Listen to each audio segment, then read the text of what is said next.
Hello everyone, अपने HTML, CSS and PHP के 100 questions की सीरीज़ में हमने HTML, CSS को पूरा डिस्कस कर लिया है। अगर आपने वो वीडियोस नहीं देखी हैं तो प्लीज़ जाकर वो वीडियो देख लीजिए। अब आज इस वीडियो में हम PHP का सेक्शन C यानी क्वेश्चन 25 to 36 डिस्कस करने वाले हैं। तो आइए देखते हैं ये क्वेश्चंस कौन कौन से हैं।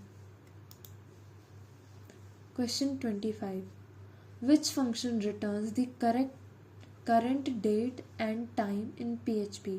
PHP के अंदर current date and time को कौन सा फंक्शन रिटर्न करता है? तो वो date फंक्शन करता है, यानी ऑप्शन ए हमारे पास करेक्ट आंसर है।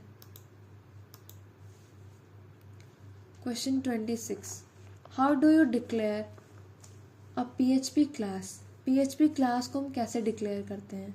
तो क्लास, माई क्लास या क्लास का नाम आप कुछ भी रख सकते हैं, बस क्लास लिखकर और अपनी क्लास का नाम आप जो भी देना चाहते हैं उस तरीके से हम PHP के अंदर कोई भी क्लास डिक्लेयर करते हैं, यानी ऑप्शन ए हमारे पास करेक्ट आंसर है।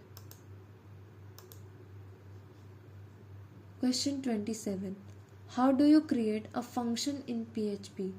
PHP के अंदर हम फंक्शन कैसे क्रिएट करते हैं? तो हम फंक्शन और अपनी फंक्शन का नाम इस तरीके से, यानी ऑप्शन ए हमारे पास करेक्ट आंसर है। इस तरह हम किसी भी फंक्शन को क्रिएट करते हैं PHP के अंदर।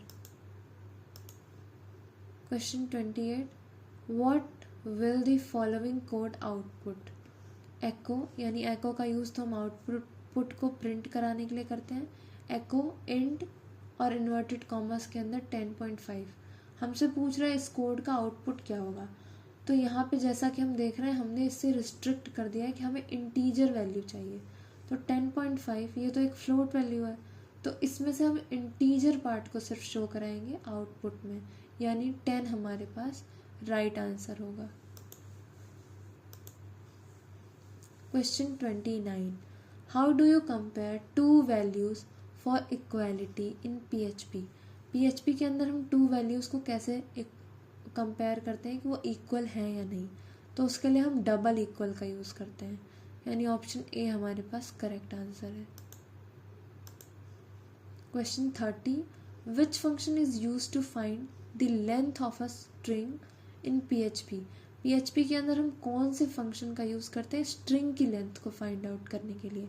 तो जैसा कि मैंने प्रीवियस वीडियो में बताया है, हम उसके लिए strlen यानी स्ट्रिंग लेंथ इस फंक्शन का यूज़ करते हैं। ऑप्शन ए हमारे पास करेक्ट आंसर है। Question 31, how do you create an associative array in PHP?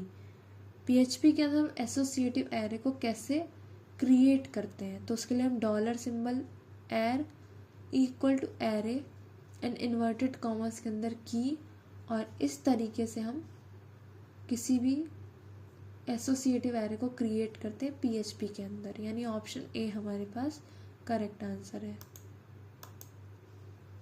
Question 32 और बहुत इजी क्वेश्चन कि which of the following is a valid way to end a PHP statement?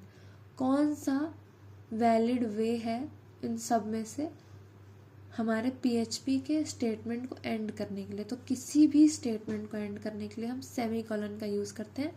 सिर्फ PHP नहीं, कई languages के अंदर हम ऐसा करते हैं। तो ऑप्शन ए हमारे पास राइट आंसर है। Question 33, which function is use to send a raw HTTP header in PHP? हम किस फंक्शन का यूज़ करते हैं रॉ HTTP हेडर को सेंड करने के लिए? तो हम उसके लिए हेडर फंक्शन का यूज़ करते हैं। ऑप्शन ए हमारे पास करेक्ट आंसर है। Question 34, how do you access the servers request method in PHP? PHP के अंदर हम कैसे एक्सेस करते हैं सर्वर रिक्वेस्ट मेथड को? तो वो हम करते हैं dollar symbol underscore server and square brackets के अंदर रिक्वेस्ट अंडरस्कोर मेथड। इस तरीके से हम एक्सेस करते हैं सर्वर की रिक्वेस्ट को, यानी ऑप्शन ए हमारे पास करेक्ट आंसर है। Question 35, what function would you use to remove white space from the beginning and end of a string. किसी भी स्ट्रिंग के एंड एंड स्टार्टिंग से हम वाइट स्पेसेस को रिमूव करने के लिए किस फंक्शन का यूज़ करते हैं इन PHP? तो हम उसके लिए ट्रिम फंक्शन का यूज़ करते हैं। ऑप्शन ए हमारे पास करेक्ट आंसर है।